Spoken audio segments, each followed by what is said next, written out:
Welcome to Donmar TV News Channel.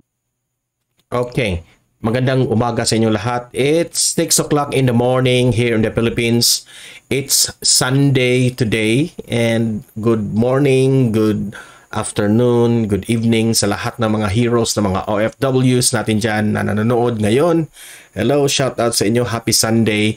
And also sa mga audience ko dito sa Pilipinas, hello, good morning from Luzon, Visayas and Mindanao. Sa mga nagsisimba dyan, hello, shout out sa inyong lahat. You can watch this one after na magsimba kayo, okay? So, may pag-uusapan tayo tungkol dito kay former President Duterte. May good news tayo sa kanya, okay? Ito ang pag-uusapan natin. May nangyari kay former President Duterte. Pero bago natin itatalakay, sabay-sabay tayong mag-like and share itong video natin sa Facebook at sa YouTube, okay? Sabay-sabay tayong mag-like and share. 1, 2, 3, go! Okay? Importante ang like and share para kakalat ito sa taong bayan, okay? Please like and share, guys. And also, itong Donmar TV, i-follow and subscribe ninyo.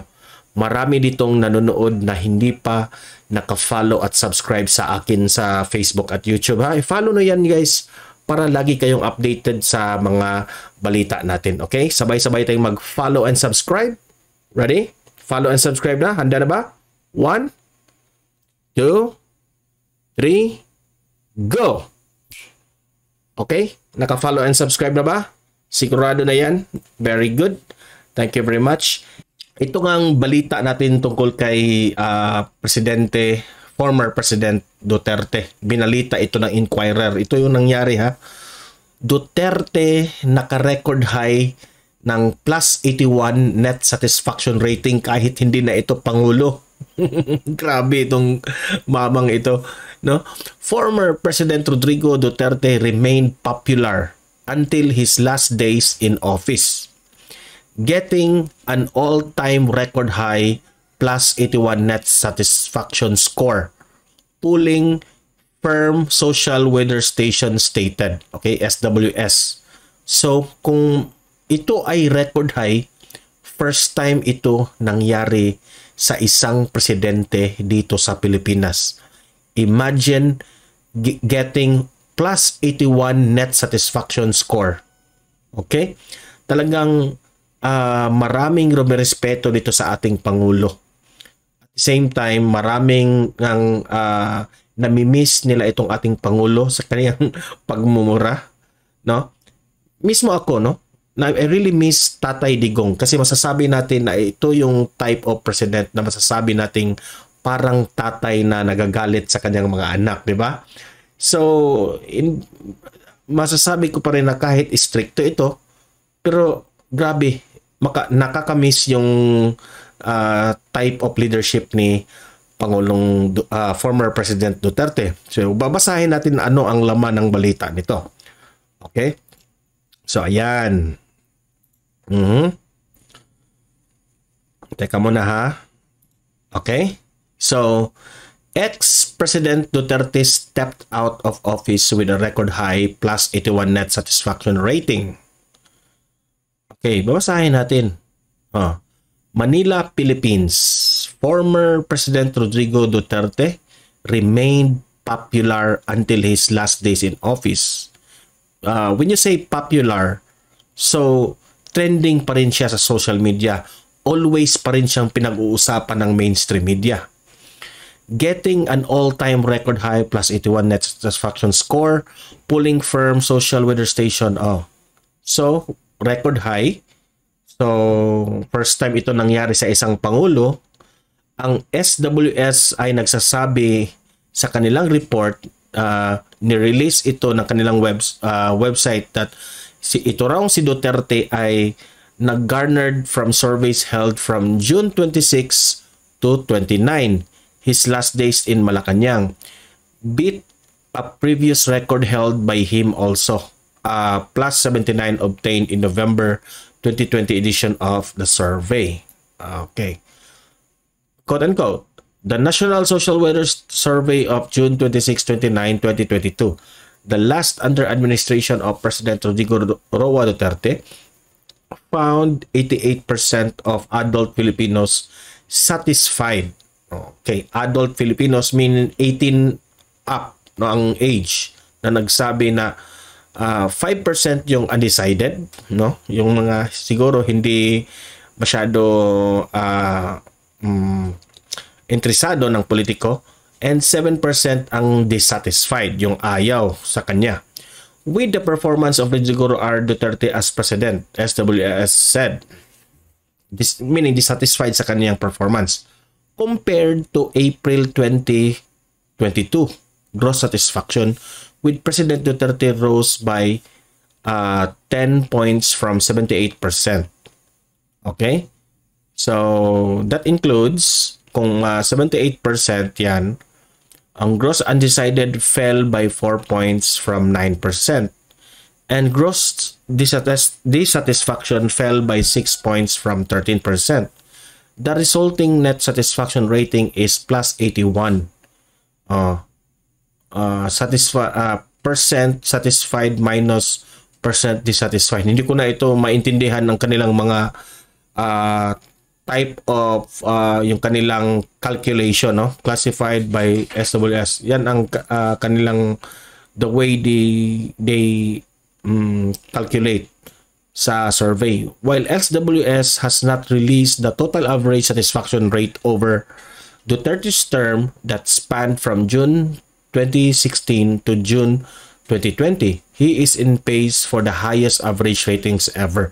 So from 2016 to 2020, itong ating Pangulong former President Duterte, of all the presidents, siya yung highest average rating ever. No? Record high ito. Grabe. kahit hindi na nga nagtatrabaho yung tao, no? Nag-iikot na lang sa Pilipinas, pero popular pa rin itong si Pangulong Duterte. Mag-comment kayo bakit ito nangyari, ha? So ayan, compared to the plus 45 score of late former, ang layo. Yung kay Benigno Aquino, yung kay Pinoy, plus 45 lang, no? The plus 38 from the late former President Fidel Ramos, and the plus 35 from former President Corazon Aquino. So ang baba, oh. Yung kay Corazon Aquino 38, yung kay Pinoy naman 45, yung kay Duterte is plus 81. Ang grabe, ang taas, no? Kahit nga no, dalawa yung i-times 2 pa yung mga former president. Duterte's score appeared to increase in all locals, Metro Manila, Balance, Luzon, Visayas, Mindanao. Okay.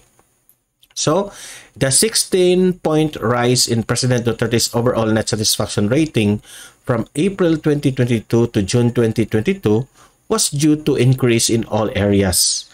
President Duterte's net satisfaction rose from very good to excellent. Grabe, guys. Nag-very good siya noon. Ngayon, nag-excellent na. Grabe. In Metro Manila. Meaning, maraming satisfied dito sa Manila. Up by 22 points from plus 63 to a new record high of plus 85. Grabe. This surpassed the previous record of plus 76 in November 2024. Na-break niya ang kanyang sariling record. Okay? Mataas na nga yung record ni Pangulong Duterte, na-break pa niya. siya rin ang nag-break sa kanyang sariling record. It rose from very good to excellent in Balance, Luzon, up by 15 points. Okay? Dito na tayo. From a plus 60 to a new record high, plus 75. This surpassed previous. Okay. Hindi ko na ba ito babasahin lahat, ha? Oh. Kasi kung babasahin ko yun, calculations yun ng mga pangyayari. Sa madaling salita, ang ating former President Duterte did really a good job sa ating Pilipinas.